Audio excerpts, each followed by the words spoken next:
आज आपण आपल्या गणिताच्या संख्याज्ञानाचा पहिला धडा आंतरराष्ट्रीय संख्याचिन्हे वाचन व लेखन या पाठावरील स्वाध्यायातले प्रश्न सोडवणार आहोत।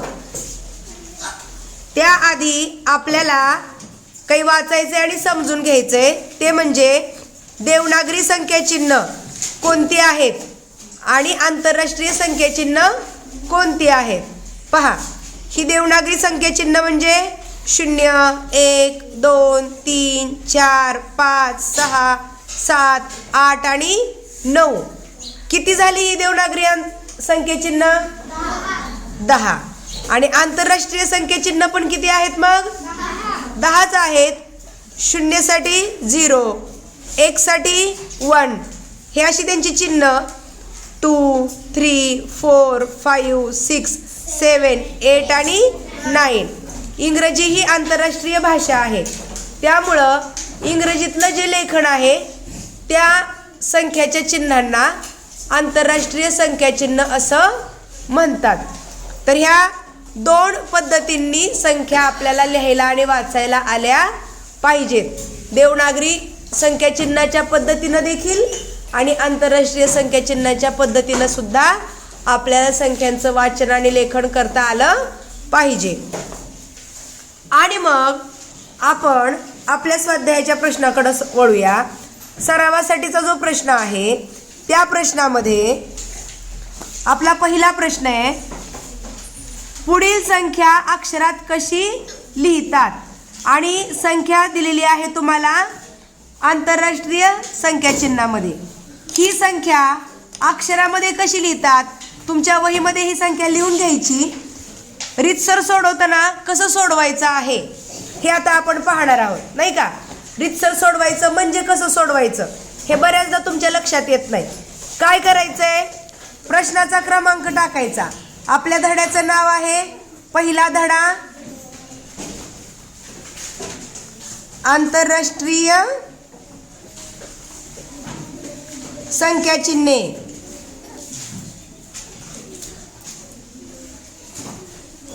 वाचन व लेखन।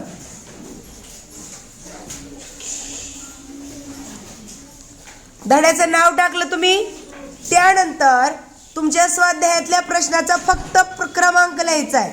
पहिला प्रश्न सोडवायचा आहे, फक्त 1 नंबर टाका, नाही का? प्रश्न पूर्ण वाचला की संख्या आपल्याला अक्षरामध्ये लिहायची आहे। कोणती संख्या अक्षरात लिहायची आहे ती संख्या फक्त तुमची लिहून काढायची। कोणती? ही 9, 8, 5, 8, 4 ही जी संख्या आहे आपल्याला काय करायची आहे? अक्षरामध्ये लिहायची आहे। येतं का अक्षरात वाचन करायला तुम्हाला? येतं। कसं? एकक, दशक, शतक, हजार, 10,000। 1000 आणि 10,000 ह्या दोघांची मिळून संख्या झाली, काय झाली? 98, नाही का? आणि ह्या दोघी हजाराच्या घरात आहेत। 10,000 आणि 1000 या दोघांना मिळून हजाराचंच घर म्हणतात, त्यामुळे 98च्या नंतर आपण लिहायचं 1000। ही झाली 98,000 आणि त्यापुढे 3 अंकी संख्या आहे। कसं वाचन करतो तिचं? 5 कुणाच्या घरात आहे? शतकाच्या। आणि एकक आणि दशक ह्या दोघांची पण संख्या एकत्र वाचायची, फक्त शतकाची संख्या स्वतंत्र वाचायची। 5 कुणाच्या घरात आहे? शतकाच्या, म्हणून त्याला म्हणायचं 500। 5 शतकाच्या घरात असल्यामुळे त्याला म्हणलो आपण 500। आणि उरली संख्या पुन्हा 8 आणि 4 न कोणती संख्या बनली? 84। म्हणजे इथं तुमचं उत्तर आलं 98,584। रीतसर सोडवताना तुम्ही काय केलं? फक्त प्रश्नाचा नंबर लिहिला, कोणती संख्या वाचन करायची आहे ती संख्या लिहिली आणि त्या संख्येचं अक्षरामध्ये वाचन लिहिलं। याला म्हणायचं तुमचं रीतसर सोडवणं। असं रीतसर तुम्हाला सोडवता आलं पाहिजे, असंच रीतसर सोडवून सराव तुमचा झाला पाहिजे, तर तुम्हाला परीक्षेतली प्रश्नाची उत्तरं रीतसर सोडवता येतात। प्रश्न लिहित बसणं, पर्याय लिहित बसणं यात वेळ घालवणं उपयोगाचं नाही. पण मग नेमकं गणित कसं सोडवायचं हे कळलं पाहिजे. तर मग 98,584 हा आपला पर्याय कुठं आहे? पर्याय क्रमांक अरे तिसरा पर्याय 574 आहे. दुसरा पर्याय 98,584 हा आपला दुसरा पर्याय बरोबर आहे. समजलं? आता आपण आपला दुसरा प्रश्न वाचूया. पुढील पैकी अयोग्य जोडी कोणती? आणि बघा पर्यायामध्ये संख्या आंतरराष्ट्रीय संख्या चिन्हात आणि देवनागरी संख्या चिन्हात. आंतरराष्ट्रीय पुन्हा देवनागरी, देवनागरी आंतरराष्ट्रीय, आंतरराष्ट्रीय देवनागरी अशा संख्या आपल्याला दिलेल्या आहेत. चुकीची जोडी ओळखायची.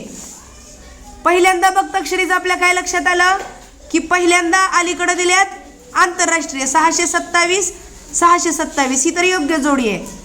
1966 1966 ही पण बरोबर जोडी आहे. 20,465 20,465 ही पण योग्य जोडी आहे.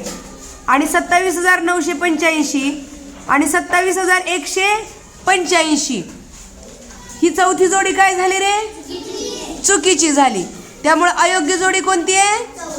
पर्याय क्रमांक 4. फक्त आंतरराष्ट्रीय आणि देवनागरी यांच्या जोडीमध्ये कोणती जोडी चुकली ते आपण निरीक्षणानं ठरवलं. इथं सोडवायचं काहीही नव्हतं, इथं फक्त निरीक्षणाचं काम होतं. त्यामुळे अशा प्रश्नांचा फक्त योग्य पर्याय लिहून जरी तुम्ही वर्तुळ गोल केलं तरी चालतंय. त्यानंतर आपण पुढच्या प्रश्नाकडे वळूया.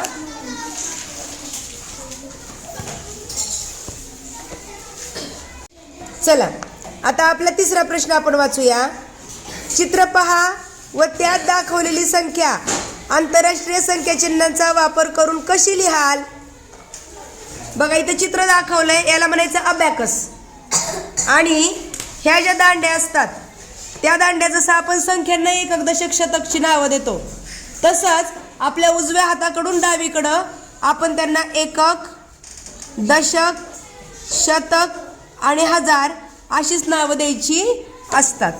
आता एककाच्या दांडीवर किती मणी आलेत? 1 2 3 4 5 6.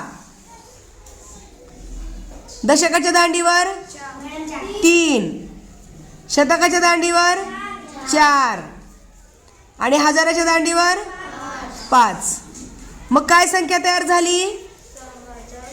5 4 3 6 काय झाली? 5,436. परंतु आपल्याला असे दोन पर्याय आहेत. 5,436 2 नंबरचा पण पर्याय आहे आणि 3 नंबरचा पण पर्याय आहे. परंतु आपल्याला एकच योग्य पर्याय आहे. त्यामुळे आपल्या प्रश्नाकडे आपण पुन्हा एकदा बारकाईनं पाहायचं आहे. आंतरराष्ट्रीय संख्या चिन्हाचा वापर करून कशी लिहाल असं विचारलंय. म्हणजे पर्याय दुसरा आंतरराष्ट्रीय संख्या चिन्हाचा आहे का तिसरा आहे आंतरराष्ट्रीय संख्या चिन्हाचा? तिसरा. त्यामुळे आपलं योग्य उत्तर कोणतं असणार आहे? पर्याय क्रमांक 3. ठीक आहे. त्यानंतर आता आपला चौथा प्रश्न आपण पाहूया. 4 अंकी सर्वात मोठी संख्या व 3 अंकी सर्वात लहान संख्या यांच्यामधील फरक आंतरराष्ट्रीय संख्या चिन्हात कसा लिहितात? बघा आता तुम्हाला इथं 4 अंकी सगळ्यात मोठी संख्या माहीत पाहिजे, त्यानंतर 3 अंकी सर्वात लहान संख्या माहीत पाहिजे आणि त्यांच्यामधील फरक पण माहीत पाहिजे. फरक म्हणजे काय हे पण समजलं पाहिजे नाही का? अशा अनेक गोष्टींचा विचार करून आपल्याला हे गणित सोडवायचं आहे. चला आपण आता सोडूया. पहा 4 अंकी सर्वात मोठी संख्या कोणती आहे? 4 अंकी सर्वात मोठी संख्या ती आहे 9,999. जेवढ्या अंकी मोठी सांगितले तेवढ्या वेळा 9 लिहायचं. इतकं सोपं आहे मोठ्यात मोठी संख्या बनवायची नाही का? आणि पुन्हा काय म्हणलंय? 3 अंकी सर्वात लहान संख्या. 3 अंकी सर्वात लहान संख्या ही कशी लिहिणार? ती आहे 100. एका पुढे शून्य देत जायचे. जितके अंकी विचारले तितके अंकी संख्या तयार करायची शून्य देऊन देऊन. झाली लहानात लहान संख्या तयार होते नाही का? 3 अंकी विचारले, एकक दशक शतक 3 अंकी संख्या आपली तयार झाली 100. आणि काय विचारलंय? यांच्यातील फरक. फरक म्हणजेच काय करायचं असतं? वजाबाकी. जिथे आपल्याला फरक हा शब्द विचारलेला असतो तिथे करायची वजाबाकी. आणि मग वजाबाकी म्हणजेच वजाचं चिन्ह मांडा आणि वजाबाकी करा. 9 मधून 0 गेले 9, 9 मधून 0 गेले 9, 9 मधून 1 गेला 8 आणि 9 मधून काहीच जात नाही. 9वाला 9 खाली तसंच. काय आलं उत्तर? 9899. असा पर्याय कुठे दिसतोय तुम्हाला? पर्याय क्रमांक 2 9899 आहे. आणि चौथा पण आहे, परंतु त्यांनी आंतरराष्ट्रीय संख्या चिन्हात विचारले, त्यामुळे आंतरराष्ट्रीय संख्या चिन्हाचा आपला पर्याय क्रमांक 2 आहे. आकाश, योग्य उत्तर काढून सुद्धा गडबडीनं चुकीचं उत्तर आपण जर रंगवलं तर योग्य उत्तरापर्यंत जाऊन आपल्याला मार्क्स मिळत नाहीत. त्यानंतर आपला पुढचा 5वा प्रश्न आपण वाचूया. पुढील प्रतीकांचे निरीक्षण करा. तयार होणाऱ्या संख्येची योग्य जोडी कोणती? आता आपल्याला बघा ह ह ह आणि द द द अशी संख्या तयार करायची आहे. ह म्हणजे काय रे? 1000. जर ह ह ह म्हणजे कितीदा घेतलंय? 1000. आणि द द द कितीदा घेतलं? द म्हणजे किती 1000 झाले? ह एकदा घेतलं म्हणजे 1000, ह दोनदा घेतलं म्हणजे 2000 आणि ह तीनदा घेतलंय म्हणजे काय? 3000. ते आपण संख्येत असं लिहू शकतो 3000. आणि 3 द म्हणजे 3 दशक नाही का? 1 दशक म्हणजे 10, अजून 1 दशक म्हणजे 10, अजून 1 दशक म्हणजे 10. म्हणजे हे 3 दशक म्हणजे किती झाले? 30. हे 3000 आणि हे वरचे 30 मिळून किती होतात?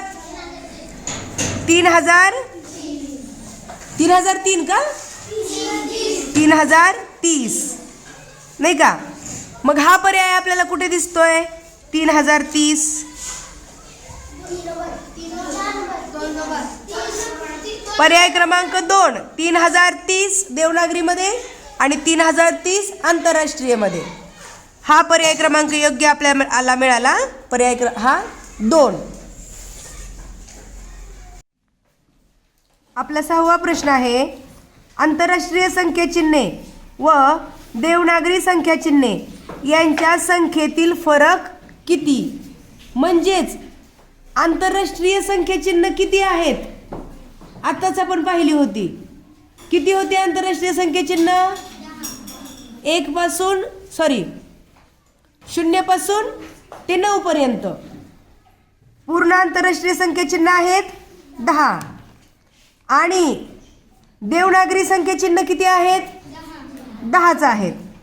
आणि यांच्या संख्येतील फरक म्हणले म्हणजे संख्येतील म्हणजे आंतरराष्ट्रीय संख्या चिन्हांची संख्या झाली 10, देवनागरी संख्या चिन्हांच्या संख्येची ती संख्या झाली 10 आणि यांच्यातला फरक म्हणजे वजाबाकी. किती आली वजाबाकी? 0. त्यामुळे मग आपलं उत्तर पर्याय क्रमांक 4 हे योग्य उत्तर आपल्याला मिळालं. आता आपला 7वा प्रश्न वाचूया. एका संख्येच्या एकक स्थानी 9 हा अंक आहे. दशक, शतक आणि हजार या स्थानांवर अनुक्रमे 7, 5 व 8 हे अंक आहेत. ही संख्या आंतरराष्ट्रीय संख्या चिन्हांचा वापर करून कशी लिहितात? बघा, आपल्याला त्या संख्येच्या वेगवेगळ्या स्थानावरचे अंक दिलेले आहेत आणि ती संख्या आपल्याला तयार करायची आहे आणि आंतरराष्ट्रीय संख्या चिन्हांचा वापर करून लिहायची आहे. आपल्याला दिले देवनागरी अंक आणि संख्या बनवायला सांगितले आंतरराष्ट्रीय संख्या चिन्हामध्ये. बनवूया आपण. काय करायचं? आधी स्थान लिहून घ्यायची. कुठपर्यंत स्थानं लिहून घेणार? 1000 पर्यंत स्थानं लिहून घेऊया.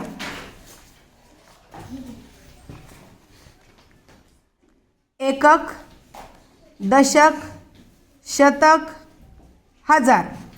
आता काय सांगितले पहा, एका संख्येच्या एकक स्थानी 9 आहे. मग ह्या एककच्या घरात आपण काय लिहायचं? 9.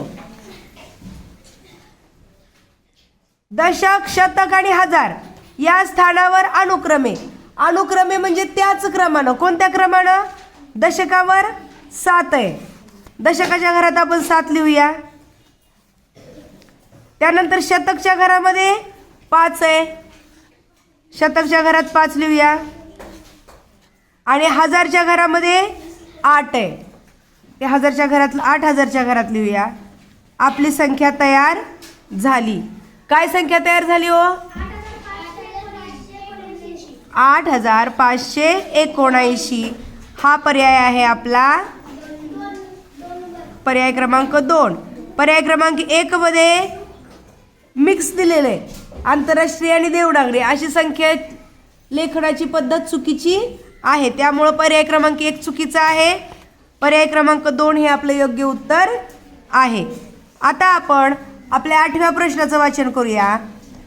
3 अंकी सर्वात मोठी समसंख्या आंतरराष्ट्रीय संख्या चिन्हात कशी लिहावी? बघा, कितवा प्रश्न आहे आपला? 8वा. 3 अंकी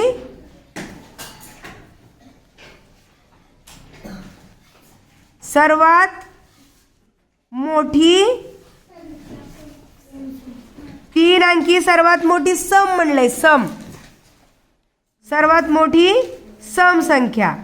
सर्वात पहिल्यांदा लक्षात घ्या, 3 अंकी सर्वात मोठी संख्या कोणती आहे? मग असे सांगितलं होतं मी, मोठी संख्या तयार करायची म्हणले की काय करायचं? तेवढ्या वेळा 9 लिहायचं. आता 3 अंकी मोठी संख्या तयार करायची म्हणल्यानंतर 3 वेळा 9 लिहावं लागेल. आपण लिहूया 1 2 3. 999 ही संख्या आपल्याला मिळाली.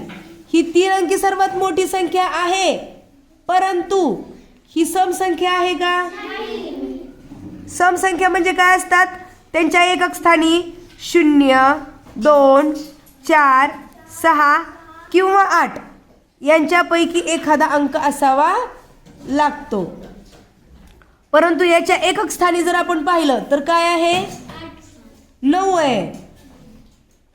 त्यामुळं ह्या 9च्या जागी आपल्याला ह्या समसंख्येपैकी सगळ्यात मोठी समसंख्या घ्यावी लागेल, आहे की नाही? सगळ्यात मोठी समसंख्या कोणती आहे? 8. मग ह्या 9च्या जागी आपण घेऊया, हे 9 काढूया आणि त्याच्या जागी 8 लिहूया. म्हणजे संख्या तयार होईल 9 9 8. काय झाली? 998. ही झाली 3 अंकी सर्वात मोठी समसंख्या. आणि 3 अंकी सर्वात मोठी विषम जर म्हणलं असतं तर 999 मधलं एककाचं 9 हे विषम पण आहे.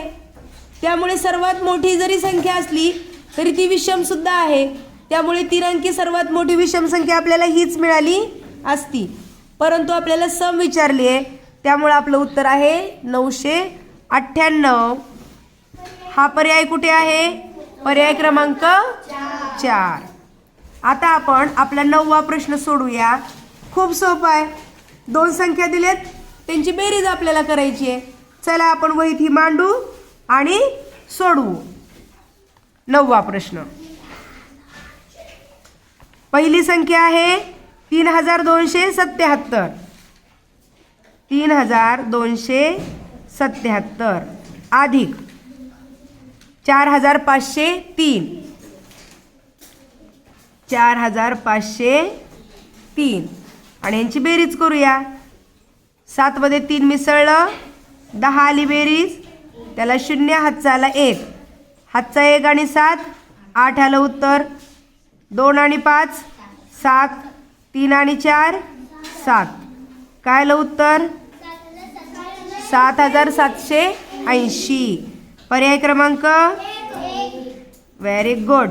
कारण आपलं उत्तर जरी देवनागरीमध्ये आलेलं असलं तरी उत्तर त्यांनी सर्व पर्याय आंतरराष्ट्रीयमध्ये दिलेले आहेत.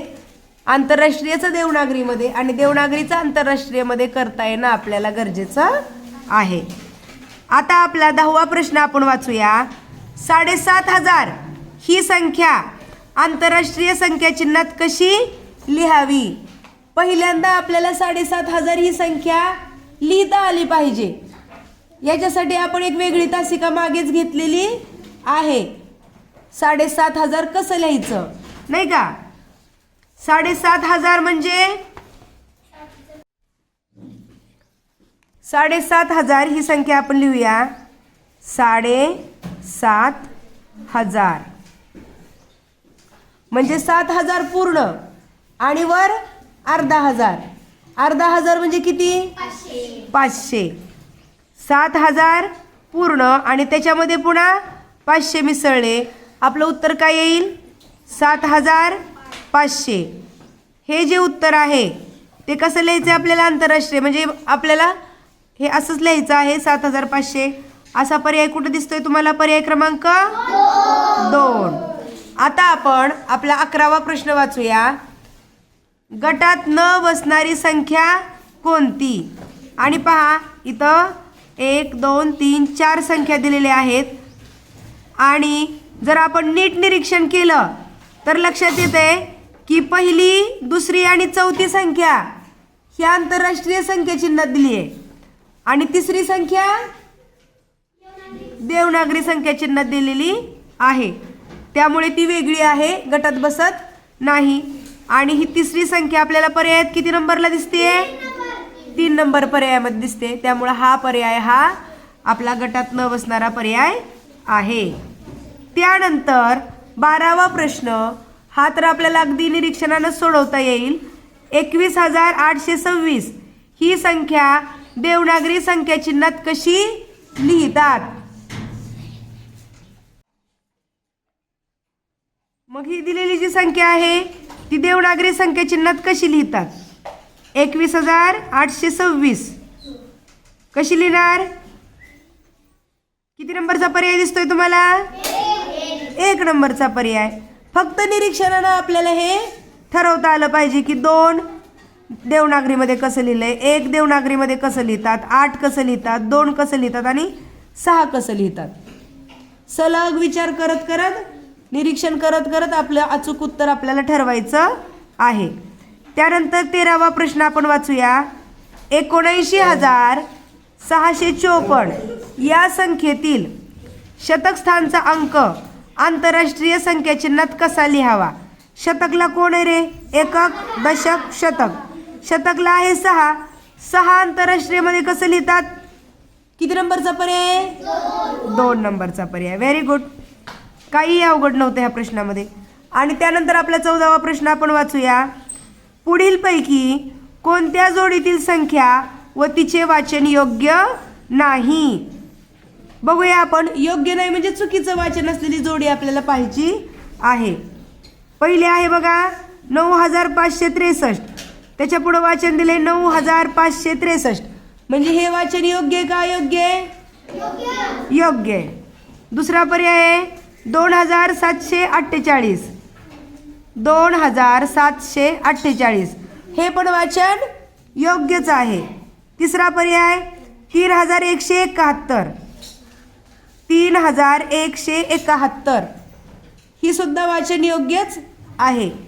चौथा पर्याय वाचूया आपण 4,589 आणि त्यांनी वाचन दिले 4,579. बरोबर आहे का? चुकीचं वाचन म्हणजेच अयोग्य वाचन आपल्याला इथं मिळालं. त्यामुळे आपलं उत्तर असणार आहे पर्याय क्रमांक 4. आणि आपला शेवटचा प्रश्न आहे. आंतरराष्ट्रीय संख्या चिन्हे व देवनागरी संख्या चिन्हे यांच्या संख्येची बेरीज किती? मगाशीचा प्रश्न काय होता? यांच्यातील फरक किती? आता काय विचारले? बेरीज किती? आंतरराष्ट्रीय संख्या चिन्ह किती आहेत? 10. देवनागरी संख्या चिन्ह किती आहेत? 10. मग दोघांची बेरीज किती आली? 10 आणि 10 20. पर्याय क्रमांक 2. तर अशा प्रकारे अतिशय सोपा असा हा आपला पहिला धडा सोडवून झालेला आहे. आणि आपण आता आपला दुसरा धडा सुरू करणार आहोत. 5 अंकांपर्यंतच्या संख्यांचे वाचन व लेखन.